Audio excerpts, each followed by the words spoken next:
मन एकाग्र करायचं, चित्त एके ठिकाणी स्थिर करायचं आणि आपल्या अंतर्मनामध्ये ओम ओम या पवित्र शब्दाचं गुंजन झालं पाहिजे. आपलं पूर्ण शरीर ओममय झालं. आपलं हे शरीर आहे ते शिवालय आहे, देवालय आहे. आपण जर तसा प्रयत्न दीर्घ श्वास घ्या, सोडा. घेताना आपण श्वासावर लक्ष केंद्रित करायचं आहे, श्वासाकडे पाहायचं आहे. पाहायचं म्हणजे डोळे असे उघडे ठेवून पाहायचं. मनामध्ये आपण ठरवायचं आहे आपण आपल्या श्वासाकडे पाहत आहोत. घेताना पाहायचं, सोडताना पाहायचं. आपण जो हा श्वास घेतो आतमध्ये आपण श्वास घेतल्यानंतर तो आपल्या फुफ्फुसात जातो.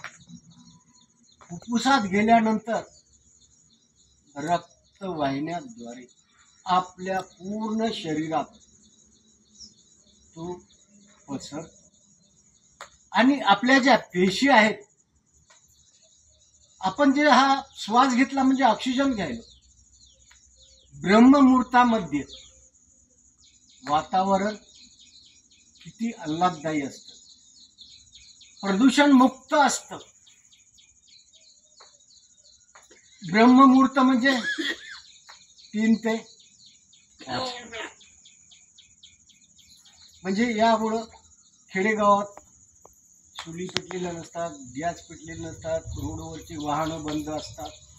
त्याच्यामुळं आपल्याला शुद्ध ऑक्सिजन मिळतो आणि जो आपण जेवढा घेईल तेवढ्या आपल्या शरीराला तो स्फूर्ती देतो, आपल्यामध्ये ताकद तयार करतो.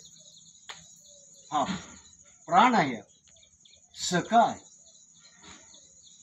या दीर्घ श्वास घ्या.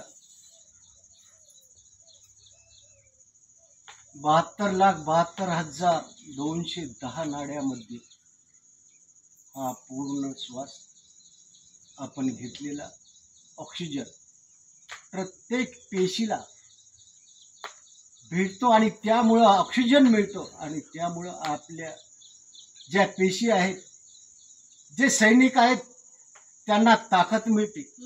ते बलाढ्य बनतात. बलाढ्य बनल्यानंतर त्या रोगांच्या पेशीला आपल्या शरीरात प्रवेश करू देत नाही. त्याच्यासाठी दीर्घ श्वास घेऊन हे